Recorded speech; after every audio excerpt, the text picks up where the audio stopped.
Welcome back to Story Deep Dive with Rachel and Dana. This is a podcast where two book coaches, editors, and besties discuss books not as readers but as writers to draw inspiration from great books and have lots of laughs along the way. Today is our final week of discussion on Broken Harbor by Catherine Cowles. So we're really going to be focusing on kind of some of our key takeaways from this book and our preceding 3 weeks of discussion. But before we dive into that, we have this kind of turned into like a tradition now that on our last week of the, whatever book we're studying, we announce our next book because we are very generously giving you 1 week to buy the book and read it in time for our next week's episode. You're very welcome.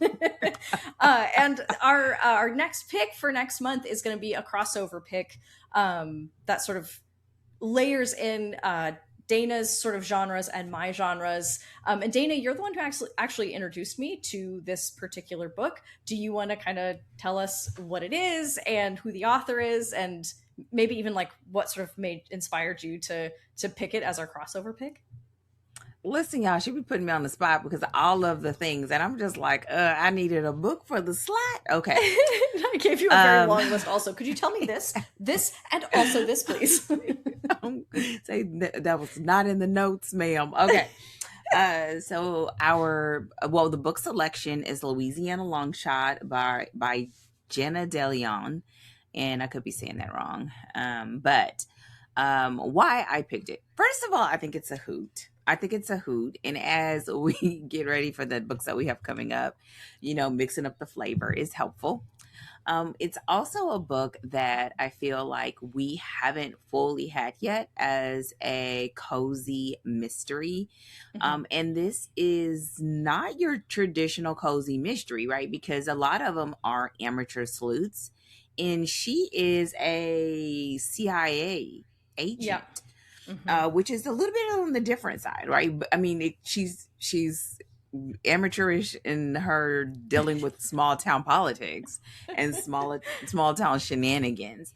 And so one of the reasons why I am finding that I really like looking at cozy mysteries, number one, because I am always on the hunt for cozy mysteries that I actually feel excited about finishing. I don't know why. It's a personal thing, I know, because there are a lot of them, but they don't always make me want to read another book, right? Yeah. To keep reading. And so that has sent me on a quest. And I also have several clients who write cozy mysteries, and I find myself reading and just trying to find, like, what is the thing that makes you want to keep reading? Is it the same as what I look for in a romance? And so that's number one. Number two, I thought it was interesting that she was a CIA agent. And a lot of times in cozy mysteries, you find that they're a baker, they're a shopkeeper, they're restoring something. And again, I haven't read every single cozy mystery, but that is very, very, very common. For sure.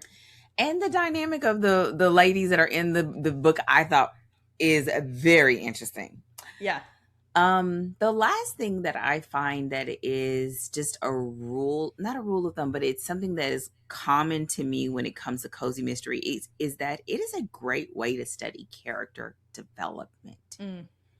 You have a story that, because you have a single protagonist most of the time, that you are coming back to those people, and you have to build those people in such a way that they are growing over many books, because cozy mysteries can go on forever. Yeah. But also being interesting enough to be contained in a single book. And so I'm sure this won't be my last cozy mystery, because I like it for that reason.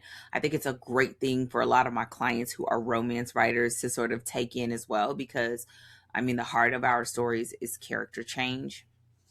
And it just has some laughs where you just find yourself just pulled in. And who doesn't want a book that makes you laugh at adults doing crazy stuff?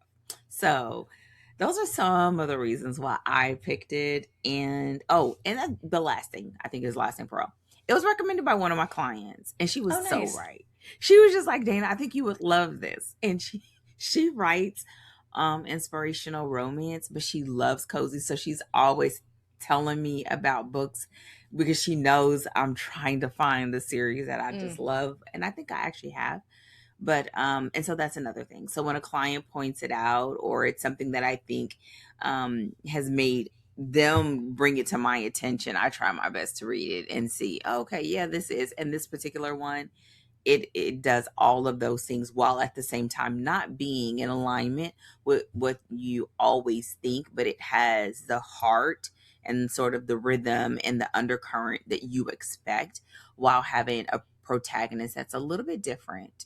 But then the journey overall, is the same. Yeah. Well, and I think it is interesting because you're right. Like traditionally, cozy mysteries are amateur sleuths, right? And we've had Janet Ivanovich, One for the Money was like cozy-ish, mystery-ish. It was both like ish of those things. Whereas this one really is like like a full cozy mystery. But it's kind of cool because I see some of the overlaps, right, that it has with now Janet Ivanovich, One for the Money came out probably like a decade or two before Louisiana Longshot did, because Louisiana Longshot was middle 2000s, and I think One for the Money was either late 90s or very early 2000s. Yeah, it was. I think it was late because, yeah.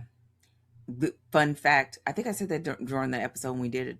I read that when I was pregnant with Kiara. So yeah, that's right. Like that's right. 2000, like early 2000s. But that would have been already mass and is traditionally published. And mass press books didn't get released until at least 18 months to 2 years. Yeah. Then after a hardback. So I'm thinking late 90s. Yeah, I think you're right. So it's kind of interesting to be able to like compare and contrast the way that aspects of the genre have developed since then.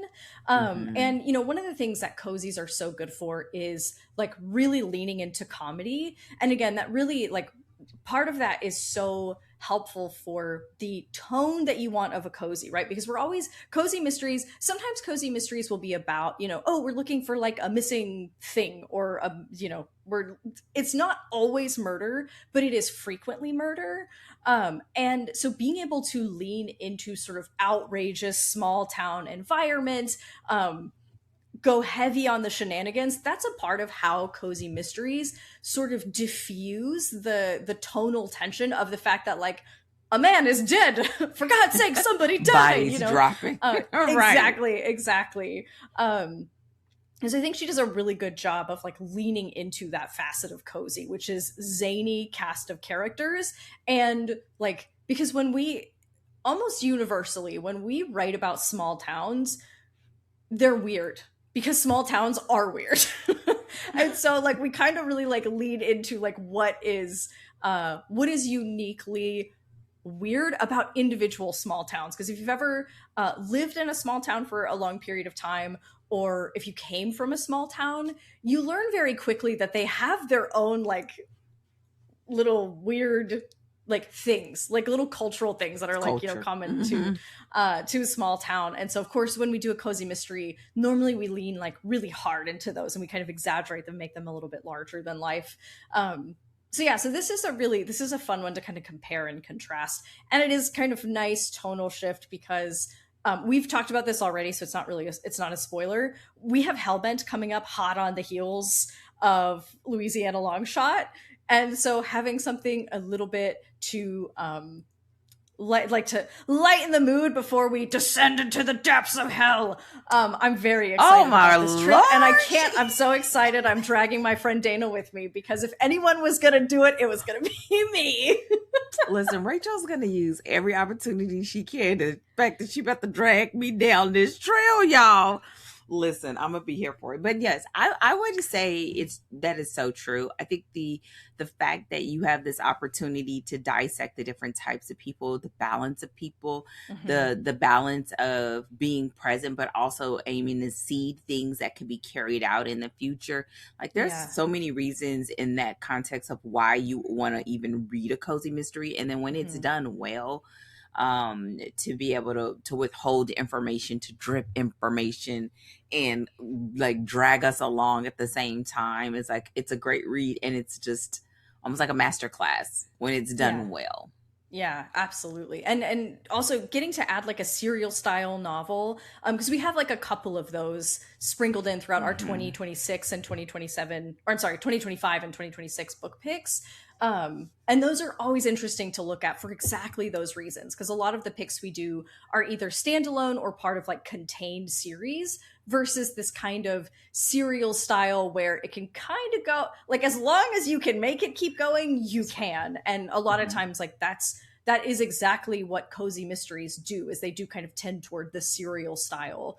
And so getting to take a look at that and seeing how you sort of set up things that, like you said, you can revisit book after book after book, and things you can develop and explore, is always, it's a different dynamic than what you do with a self-contained series. And so that's always fun to look at. Yeah. And another thing about this, which I don't think we've touched on at all, is the fact that this is clean. There are no like steamy scenes, even it's not even fade to black. Yeah. So I think that's another dynamic that is being introduced to the canon, books that we have. And so that's another great thing, while still, having the things that you love and having the things, I guess, partly that I love because I picked it, but having it in one story. So great. And at first I was hesitant because I saw the cover and I was just like, okay. I mean, I guess, it speaks to the audience, but I just was like, huh. Because again, exactly. Yeah. But yeah, I think overall though, because I think I'm looking at it now, this series has 30 books in it. Holy moly, I did not realize it had that many. It has 30, and if I'm not mistaken, she's still releasing in this series. So, girl, get it. Listen, that is a lot of books. And a lot of books about the same people. Oh my word. But yeah. Also, I think it's hilarious to me to look at. So we've done this podcast now for 2 years, and we're coming up on like 2 complete years. Yeah. For you to make the observation, oh, this is our first clean book. This is our first hint of a romance that doesn't have sex on the page. This is Dana's first ever pick that doesn't have chandelier swinging. This is fascinating. In 2 years, that's how long it took us to get into the archives of books that have no chandelier swinging.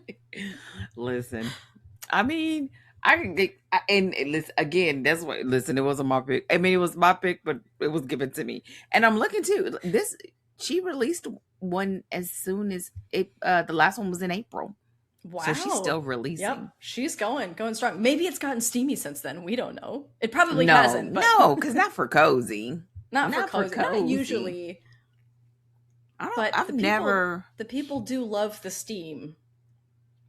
Yeah, but I think even, and that's why when we say the ish on the Janet, I would say it sort of has the makings of it, but hers is fade to black. Yeah. I always forget whether it's in book 1, but hers is fade to black. So yeah. Oh, it's not in book 1. It must be in at least one of the later books. Maybe 2 or 3, but yeah. It eventually gets there. Yeah. So yeah. Who knows? Who knows what's coming? I think I may have some other stuff under, in my repertoire for 2027. I'm excited. With no steam. Oh my goodness. Well, you heard it here first, everybody. So you keep an eye on that book list. When we tell you what's on the book list, you go looking and see, like, are we going to have any no steam in that year? We'll see if that's where we land. Don't get used to it. That's what Dana says. Don't get used to it. You guys get to look forward to the fact that next year I have a steamy pick for our crossover. So that's going to be an interesting experience for all of us. Wait, is it your kind of steamy or my kind of steamy? It's actually your kind of steamy. Like it is. So for the fantasy romance pick that I talked about, it is like sex on the page. And I think it's going to make for a really interesting discussion of like what intimacy looks like on the page. Because this is it's not romantic fantasy, it's fantasy romance. And I think that there's a little bit it feels like a slightly different kind of characterization of intimacy on the page. So I'm really looking forward to kind of having that that conversation, because it doesn't feel like it does in like in your romance picks, but it is still like sex on the page. It's super interesting. So anyway, before I derail, Dana's shaking her head. She is suspicious. Dana's like, girl, thank you that you read my face. Oh yes, I've known you long enough to watch that look and be like, she is like, oh Lord, okay, what have I signed myself up for? And that's what I was saying. But hey, it's always a good time to be had. We'll see if you're still saying that next month. Listen. I did say that kind of fast, but it's okay. She signed up real quick. Well, but we're not there yet. So first we're going to talk about Broken Harbor. So let's go ahead and dive into our conversation and talk about our editor's takeaways. So to set us up for that conversation, Dana, would you give us that juicy summary? Tell us about how hot Cope Coulson is and all the things he makes you, Dana Pittman, personally feel. Lies you tell. Don't have me in divorce court. That's right. Oh my gosh, here we go. Oh goodness. Since the moment our lives fell apart, the only thing that mattered was making a good life for my son. A life where he was happy and safe. I just never expected to find that safety with a hockey player known for his brutal dominance on the ice and his recklessness off it. But Cope Coulson is so much more. The gentle way he makes sure we're okay. The playful care he shows my son. The way he truly sees me. When my life comes apart yet again, it's Cope picking up the pieces. Now we're living in his house, eating his incredible chef-worthy meals, and it's not just my son who's falling, it's me. Because when Cope touches me, I lose all sense. I'm no longer thinking about staying safe. I'm thinking about how my skin ignites with every glance, how I come undone with the barest brush of his fingertips, and when we give into temptation, I'm lost. But Cope has secrets, and so do I. And when the forces from our past emerge from the shadows, there is nothing they won't do to end our happiness once and for all. Let's go ahead and talk about what are some of the like high level takeaways that you want to kind of revisit in this episode to wrap up our discussion for the month. Mm-hmm. One of the things that you will hear me say, and you've heard me say episode after episode, is how this is a great book, like across the board. And we'll talk more about that today, of just like a great book to see as a romantic suspense, but also to see the elements of romance at play. So that's just something in general that I just would love to reiterate as we sort of look at what the rest of this discussion will be about. Another thing that I want to lightly touch on is one of the things that we teach at Danger Tales is the braid. And that is looking at the internal, external, and the romantic threads of the story. And this is a great story to look at that braid from the beginning to the end of the story, of how it flows from beginning to end. Another thing that we talked about before, but I want to bring back again, which is talking about tropes here. Tropes as an engine and not just as a label. Because this, again, is a great story to see that. And if you've ever wrestled with that, or you wanted to be more intentional about your trope selection, this is a great one to help you see that play out on the page. And lastly, this is a great story to see the suspense without sacrificing the romance, especially being that it is on the page, it's life or death stakes, and we don't lose the romance. In fact, I mean, it really, it's parallel, it's dual, but it also sort of strengthens their bond for the romantic relationship. So those are the things that I have listed that I definitely want to make sure that we touch on. Perfect. So I'm going to be sort of folding in also some of my kind of keynotes that I want to talk about.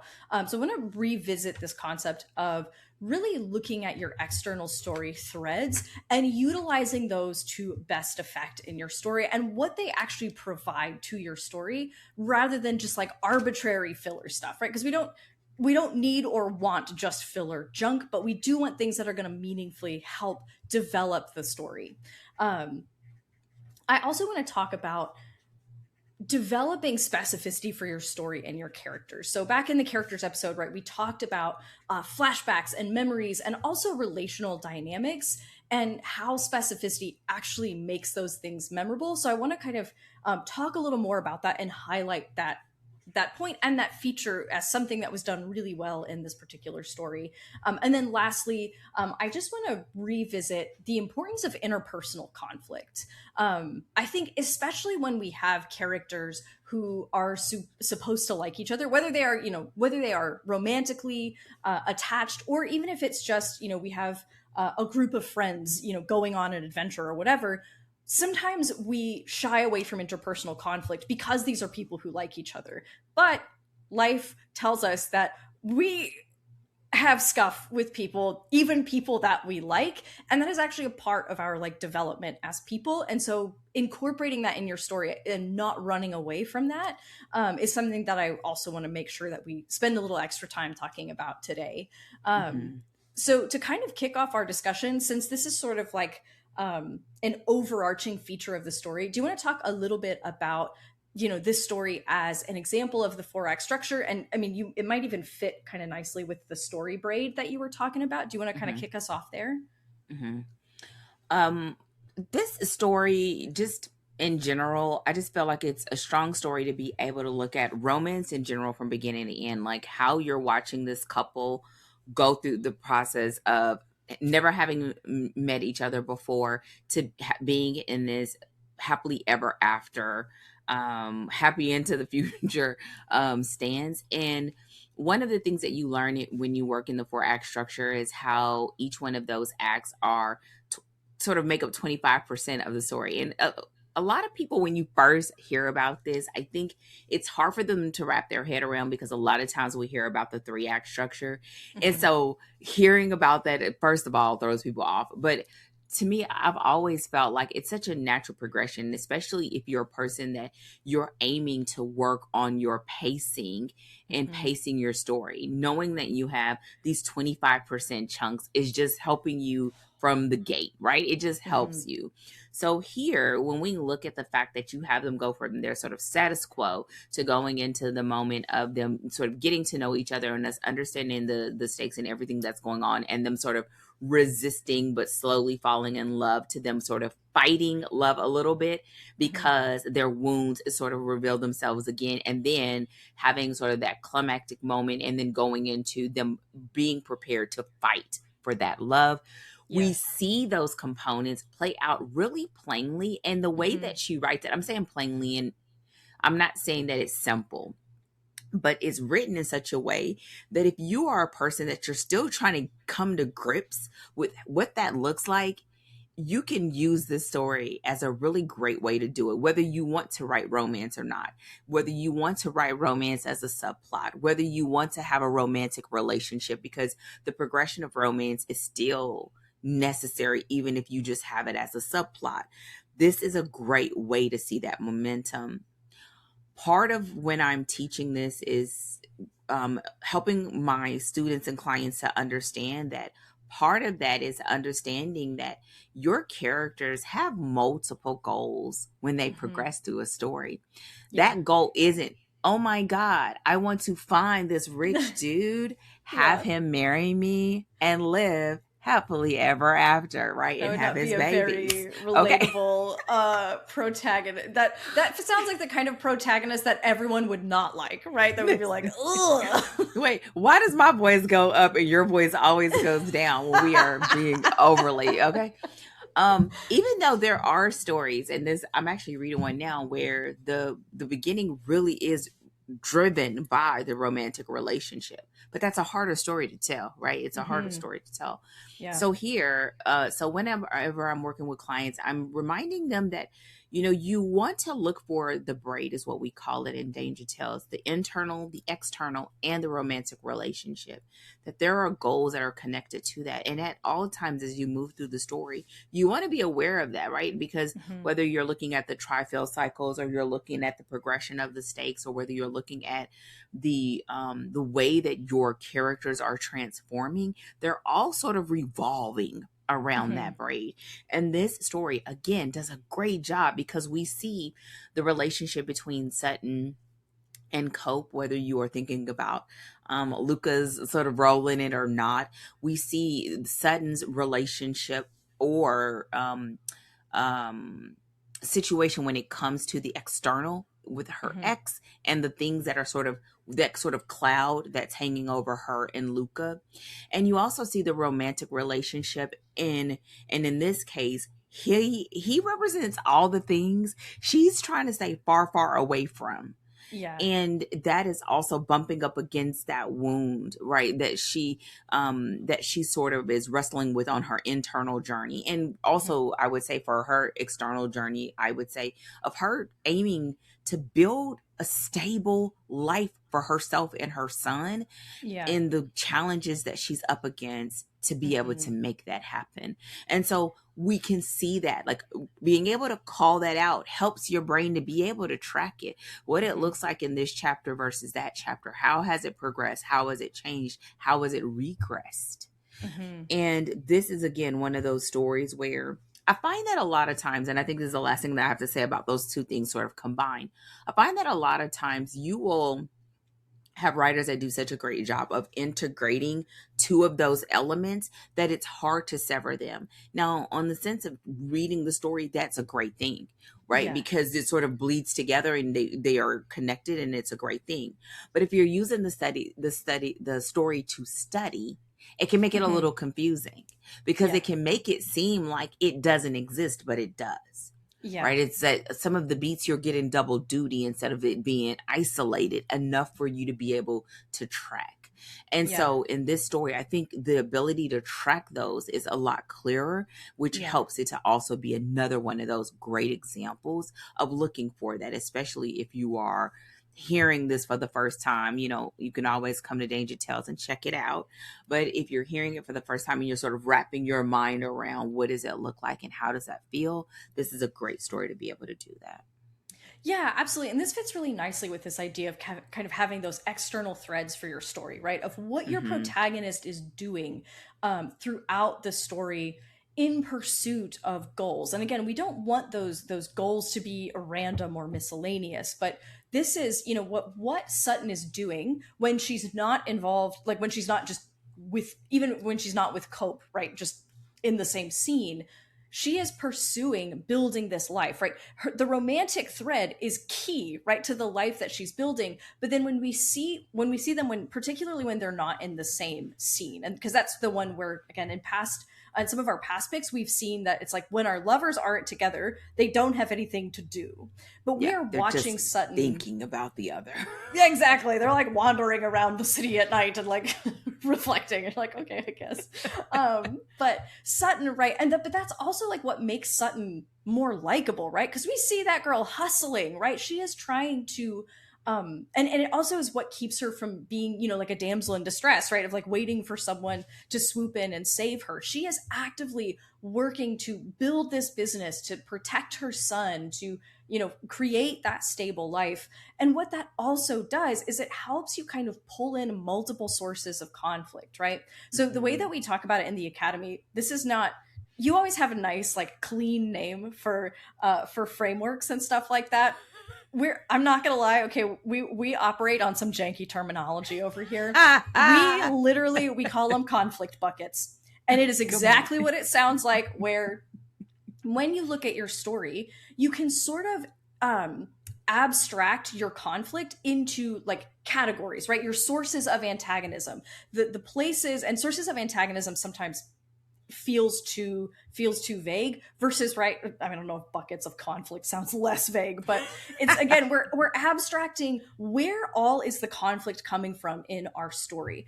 And what it does is it allows us to, number one, make sure that what we set up in Act 1 is actually relevant throughout Acts 2, 3, and 4, so that we don't set something up that like goes nowhere. But then it's also a really great way to look at your conflict and say, what happens when these two things cross over, right? Like when they've got, you know, two buckets dumping on them in one scene, or when you mix these buckets, right? What happens to the conflict when all of these things come into play. And that's so helpful because now all of a sudden your scenes have variety and also multiple layers, right? Of like, so that every scene then can kind of start to do double duty, where we are developing multiple things at once. And again, we're hitting our protagonist from multiple angles. And all of these things are progressing the plot as well as progressing that internal arc, because we're pushing them and forcing them to confront those things in the story. And those things are participating in their growth as a character. And so those are things that really, right, whether you're writing a romance or whether you're writing any kind of story, those are things that you want to be looking for in your story and that you can see at work in nice, almost, I want to say kind of like nice, clean lines in this story, because they're really nice and clear.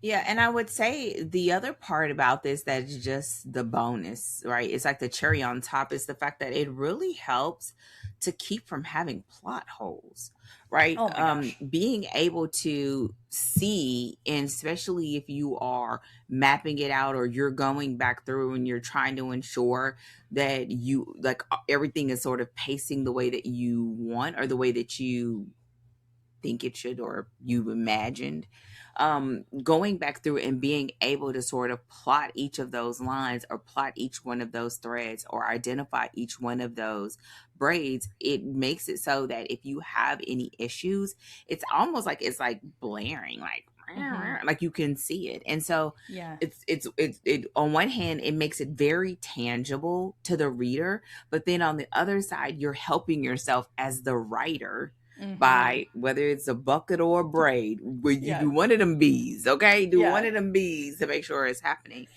And being in a story like this, being able to see it can help your mind wrap around the concept before it's time for you to implement it. Yeah, absolutely. And then it's too like when you're writing or when you're revising, you kind of have it as like a reference point, right? Where you go back and you're like, oh, you know what would really add a little zest on this scene is if I pulled from this bucket or this part of the braid is missing, right? And then you can kind of pull it back in and bring it in. And so it sort of becomes that simultaneous evaluative tool. It becomes a writing tool that you kind of keep in your back pocket, that editing tool. And it really, having that kind of clarity is going to go a long way at pretty much all stages of the process. Exactly. Absolutely. Yeah. And so this is kind of a nice also opportunity to maybe move into talking a little bit about the suspense, right? Without sacrificing the romance. Because this is one of the threads in our braid is the way that she brings in the suspense element. But that doesn't steal the show of the romance, right? But kind of challenges it. And it, again, we talked about this I think it was in plot, but where it's humming in the background and we're all like, this is fun. We're in a small town. It's cute. It's cozy. But where is that threat coming from? We don't know. And we're just kind of waiting for the other shoe to drop. Mm-hmm. We see, again, when we talked about in plot, we see sort of how we had that inciting wound and how the story sort of kicks off. And it basically places that cloud, if you will, over Sutton and Luca. And all the while, we keep seeing sort of pings of it throughout the story. You know, whether there are phone calls or there's instances, and it keeps sort of agitating, if you will, her wound. But as we're doing this, you still have this opportunity to watch how Sutton and Cope's relationship is evolving. And one of the things that you'll find is you'll find authors that sort of wrestle with this thing of, I want to write a romance, and then there's suspense. And because the suspense is much more tangible, right? You having a suspense and having a killer out there or something to be solved or a threat to be thwarted is a lot more tangible than, how do I feel about the fact that I just picked the wrong guy and he just wrecked my life, right? How do you plot that, right? Right. I don't know. I've never had, right? And then you get into all this stuff, and then leaning into the suspense just seems so much easier. But what happens nine times out of 10, when they get to the end of the story feels broken to them because the suspense just railroaded their romance. Here, you again, when we said you said those clean lines, we can see that this romance is progressing, but we also see that suspense never fully lets up, right? That it's always this white noise that's present, and until he's ready to totally reveal itself, it's not forgotten. And what she did in such a beautiful way is when it was time to bring it all together, she pulls both of them into this moment in a way that was very relevant, where you're just like, oh, okay, right? Like, and it's such a beautiful way. And so here you get the suspense that is a real, true life or death suspense in this cozy small town found family, single mom, hot guy, and you're all in your feels. And it's like, wait a minute, like, we are reminded, right, that there's this thread out there, and it requires both of them to be the version of themselves that they need to be to solve it, which is all we want. And so we have that here. And so you still get that warmth, the intimacy, the steaminess that comes from the romance. And then you also get this sort of relationship that cannot be severed from that central threat that the suspense created. And you get both of them equally, not wrestling, playing right along, almost like a conspiracy against them. And we're here for all of it. And again, this is one of those that, because it almost felt like, which something I think we might talk about today, had we not had the prologue, that would have almost felt like a sucker punch. Yeah. When we got to the end. Yeah. Or it could have even felt like it was not heavy-handed, but a light brushing, so that when it did come up, you're like, wait a minute, wait, where'd that come from? Because we see them. The bakery, the ring, the day, all of that.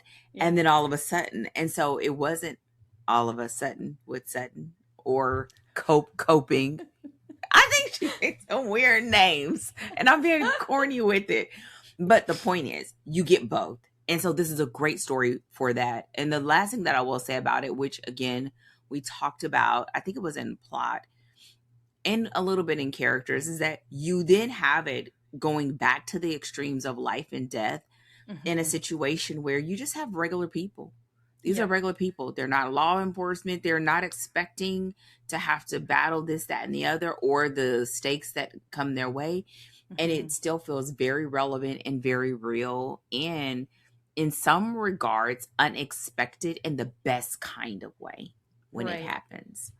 Yeah. And I think, this goes back so much to a conversation that we have all the time on the podcast, because it is one of the most important facets of telling a story and satisfying your audience, right? Is setting the right expectations.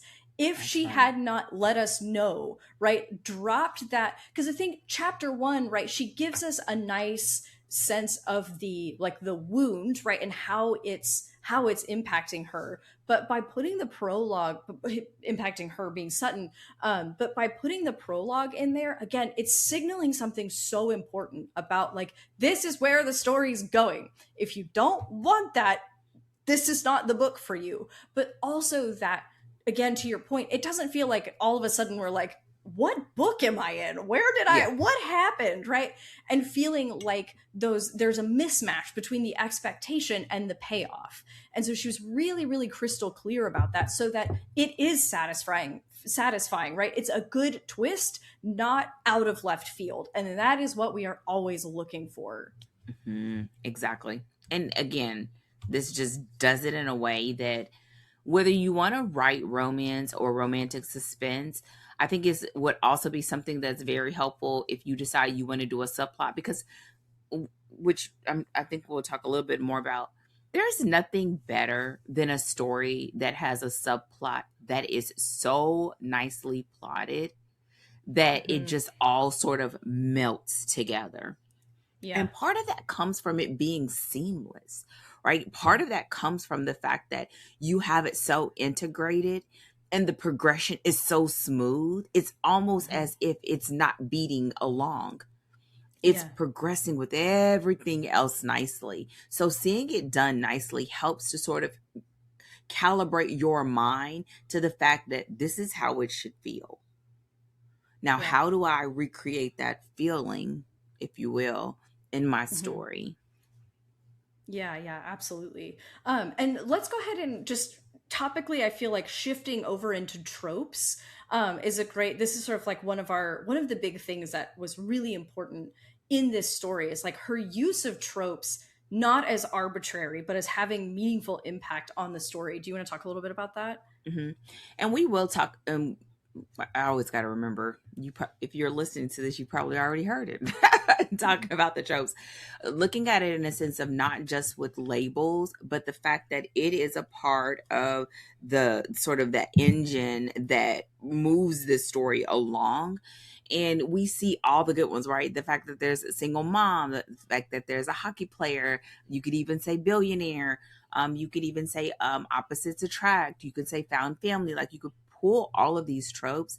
And what she did is not just allow us to sort of dangle it out there, in a carrot, or just make it as a label or just a characteristic, but bringing that in and allowing that to affect the trajectory of their relationship, of the suspense, of the wound, right? The fact that Cope is a hockey player and the source of her greatest angst and hurt came from this sport that he loves and that her son loves, and she's having to wrestle with that.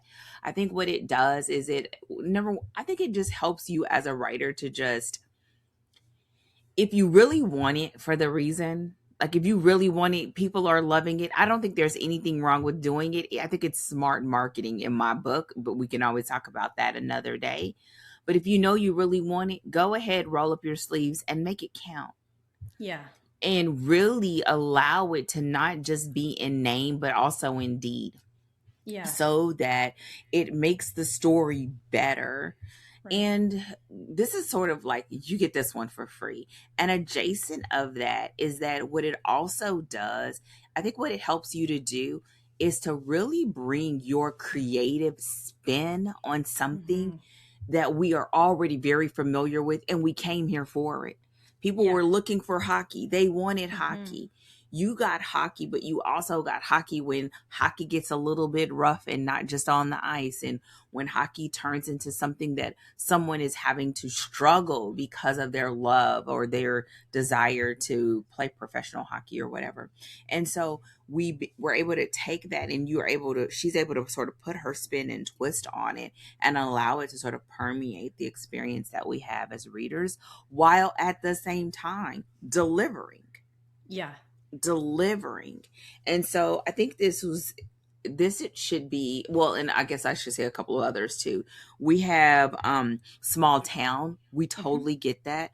We get forced proximity, the fact that they're living together, but even the fact that they're living together. It's not just, oh, here we go with the voices again. Let's live with the hot guy,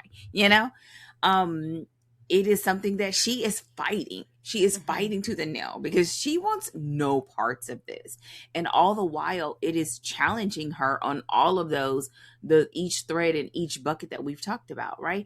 It's challenging her because it's slowly, the circumstances are forcing her to look at where she sort of has boxed herself in, where she's stunted her own growth, and where she let that situation change who she is.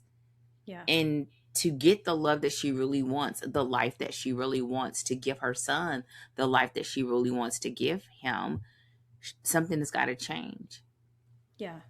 Yeah, and I think that this actually rolls really nicely into kind of talking about specificity a little bit, because this really is just another facet of specificity, right? So one of the things that I have seen where sometimes, like, where certain romances don't land for people is because the tropes feel arbitrary, right? Where it feels like the writer is jamming in stuff that they know is popular, without it feeling motivated by the story, without it feeling like it actually matters. And the opportunity that you have with tropes is to like push that extra, like push yourself that extra little bit, right? To say like, why does this matter to the story? How is this, part of the fabric of my characters or of my world, rather than something that I kind of plunked on top because I know that that's what the people are looking for. And this goes to like this kind of permeates all aspects of a story. So again, like a grumpy sunshine dynamic, you have such an opportunity to explore, what does grumpy look like for this specific character? What is driving them to be this way? And how is it that how does it actually shape their life, right, in a meaningful way, so that their behavior becomes uniquely their own? Because what happens when you do that for your grumpy, when you do that for your sunshine, now you have an original couple, right, with their own unique dynamic that feels true to the characters themselves. And this, we talked about it back in characters, but this applies across the board, right? This applies to family dynamics. This is about who are the very specific people that make up this family that create the very specific dynamic, so that it's not just like, this is my family and they're just weird, right? Because I wanted some quirky side characters, but they become their own unit, right? And again, friendships are like this. And we talked about, like our friendship and the way that it looks so specific because we are super specific people. And when you put those two specific things in relationship, it has a very particular expression. And so really, when you're looking at your story, right, leaning into the opportunity to really dig down and like think more deeply about your characters. And I think that it's like, it can become a really fun exercise, right? To really understand your characters in a deep way and to kind of see them in different ways and different, literally like different environments, right? And to kind of see the different facets of your characters, so that again, whether it is your friendships or it's about the use of your tropes, you have something that feels like it is uniquely its own. Yeah, I think all of that is true. The thing that sort of rose to the surface while I was listening to you talk, while I'm trying not to have resting bee face, is resting bucket face, you say? Yeah, buckets of resting face. One of the things that I point out to our students, especially in the community members, when they pick up a story and then they see all these tropes just thrown on there and then they say, this isn't true, I have to remind them that everyone doesn't have access to the same information that you have. Mm-hmm. Right? Like they just decided to write a story and that's the best that they know how. Now you know different, you know better, mm-hmm. You do better. So part of this is like, this is how you get better as a writer, right? Yeah. This is how you get better. And this is how just having a simple framework and understanding helps you to sort of test and probe over and over again based on your stories, right? Mm-hmm. You can take that same trope. If you think about, there are some authors where every single story is an enemies to lovers. Every single one. I mean, I've had clients that we're talking about this and we start talking about the tropes they want to work with. Well, I don't want to have the same tropes as someone else. Girl, please. Like, good luck. First of all, if you don't have none of them, that you are on the wrong side of this equation for a totally different reason. Okay? So there's that. But this is how you can have the same exact elements, but you develop a totally different dish. You can have the same ingredients and create something totally yours. You are asking for your lens, your perspective. What is it that's different about these characters? What makes them them? What is it about their wound that makes them have a different perspective of this thing that causes them to have their representative become grumpy? And it is this self-protection mechanism. Well, what is he protecting? What is he protecting it from? How does she get through that wall, right? It becomes this whole other thing that for me, I believe it just makes you fall in love with the fact that I get to do this. Yeah. But you can have on the flip side being very, very sort of haphazard with it or clumsy with it and be like, I'm just going to pick these things because hockey's popular. I'm just going to say they're hockey and move on. And here it just wasn't done that way. And I think it asks you to step it up, right? Step it up, do a little extra work, make it worth it. It's worth it for your reader, and it makes for an even better experience for you as a writer. Yeah, absolutely. Yeah. And it just turns into like, right, you think of it as like, this is an opportunity, right? This is an opportunity to make my story, right, get a little more layered, to explore it a little more deeply, and to push a little more than you did with your last story, right? And to just continue that kind of growth trajectory. And I'll kind of like use this to sort of lead into the last thing that I just kind of want to mention, which is, and you're already kind of starting to like slide up right next to it, is not shying away from interpersonal conflict, right? So when we have characters who like each other, or who are supposed to be beginning to like each other, right, when they're in the enemy stage, we're like, well, you know, it's all conflict all the time, and that's fine. But then as they start to grow in their relationship, and once they're in some kind of relationship, even if it's, you know, whatever, temporary or however you kind of have it set up, there's an inclination, an impulse to shy away from conflict. So we talked in the plot episode about the breakup scene, but having your characters butt heads is, number one, believable, right? Like, it's important because that's what people do. But it's not a mark against their relationship if they're running into each other, right? Because conflict between your characters, again, especially between characters who like each other, it's easy. I don't want to say it's easy to have conflict between characters who don't like each other, because that is kind of underselling the work that goes into it. But, you know, it's one thing to have conflict with, you know, for example, the super snotty girl in this novel. I can't remember her name, but, you know, she's really uppity. She mom. has it all together. And she's yeah. always looking down on Sutton because she's like, my kids don't get sugar. You know, she's kind of always got her uppity vibe. It's one thing to have conflict with that person, right? It is another thing entirely to have conflict with the people that you care about, because the people that you care about, right, so many of the things that drive them is their care for one another. And sometimes we get in our own way when we're in relationships. And so conflict between your characters who like each other is such an opportunity to ask your characters to confront their flaws, to confront their wounds. And it's a really great way to show change over time, right? Exactly. When they rub up against each other, when they bump into each other, and they have to navigate their own blind spots and their own flaws, and how their wound is motivating their behavior, putting them into positions where they have to actually navigate them gives you an opportunity to show over time the way that they are slowly getting better at handling these kinds of situations, or getting better at asking for help when they need it, or whatever that thing is.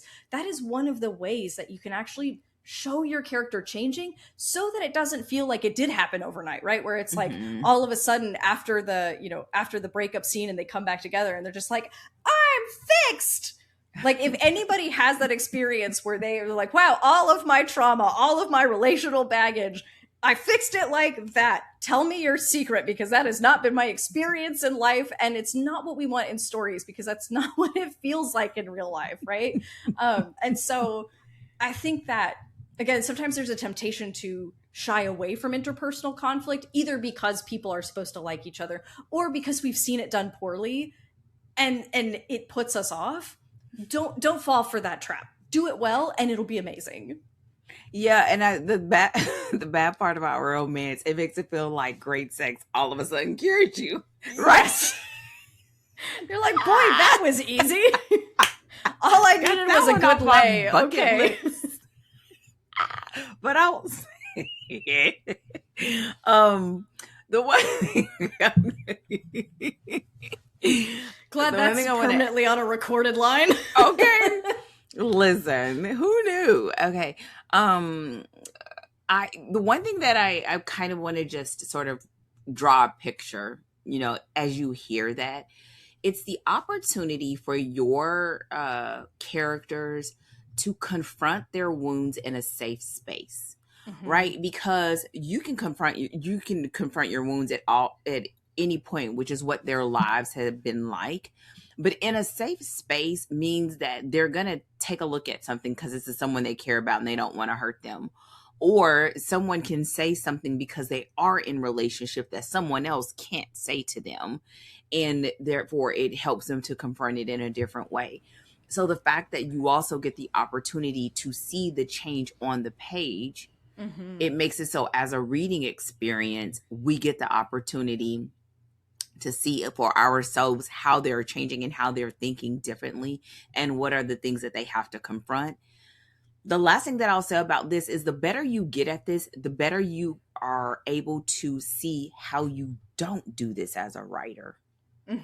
Right? Yeah. How you sort of, it's almost like magical. It's like that kind of magic where you were loose with the magic. So now all of a sudden it works on everything, like it's like, so when you start thinking about this and being very kind with yourself, but also intentional, you begin to see, oh, wow, I did this a lot. Like I didn't even show. And it can be sometimes like you talked about in I think the characters, where you say it could be a sentence or two that can just fix this. But if you don't know, then you don't have the opportunity, and then you miss out on a great, an opportunity to be very clear about your character's transition or their transformation.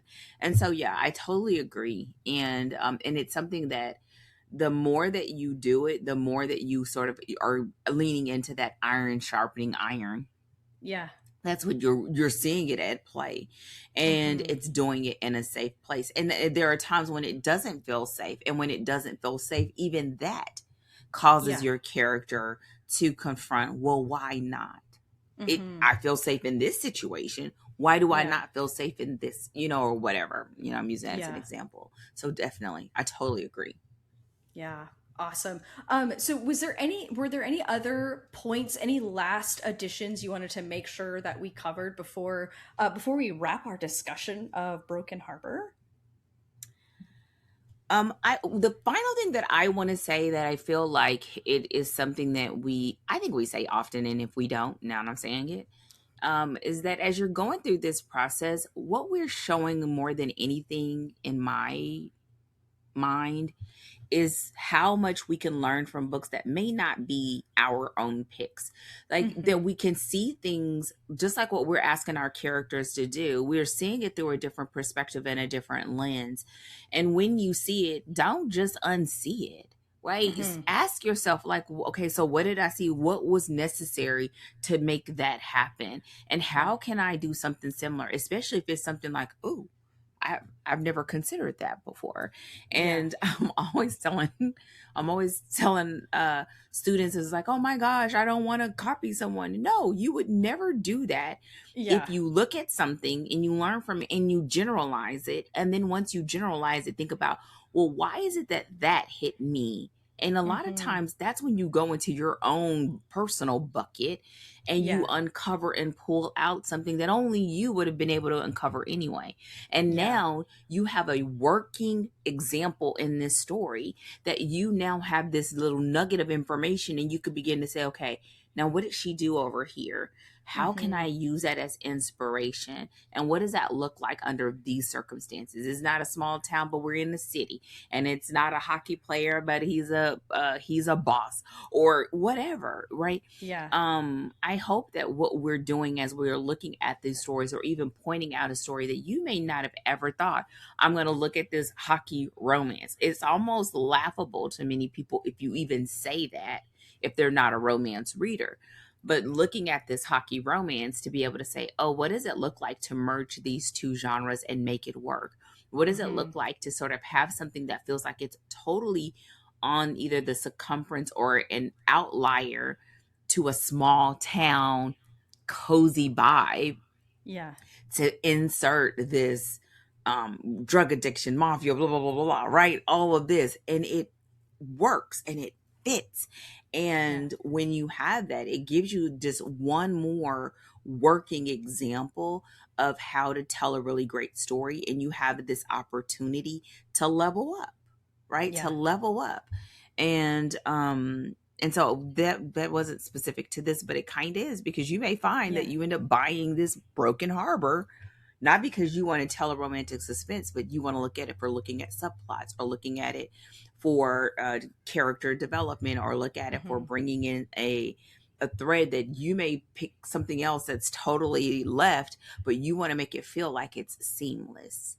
And now you have a working example of how that can look. And then you just have a different problem to solve. Well, then how do I do it in a way that only I can do it? So yeah, absolutely. That's so good. Awesome. Well, thank you everyone so much. This has been Broken Harbor by Catherine Cowles. Thank you guys so much for joining us for this conversation. We will be back next week to kick off our next book pick, which is Louisiana Longshot by Jana DeLeon. I will, before we get to that episode, I will be Googling her last name to make sure I pronounce it properly, but this is my best estimation. I'm going off of Dana's pronunciation earlier in the episode. So do look forward to that. So we'll see you back here next week, same time, same place. Until then, don't forget to like this. If you're watching us on YouTube, don't forget to like and subscribe. You can find us anywhere where you get your podcasts. Leave us a rating and review. That really, really helps us. And drop us a comment as well. Again, if you're on YouTube or on Substack as well, we can take comments. So let us know what you thought about this book. Let us know what questions you have. We've got bonus episodes throughout the year where we would be happy to answer specific questions. And I think that's everything. So we will see you guys back here next week. And until then, as always, happy writing. Happy writing.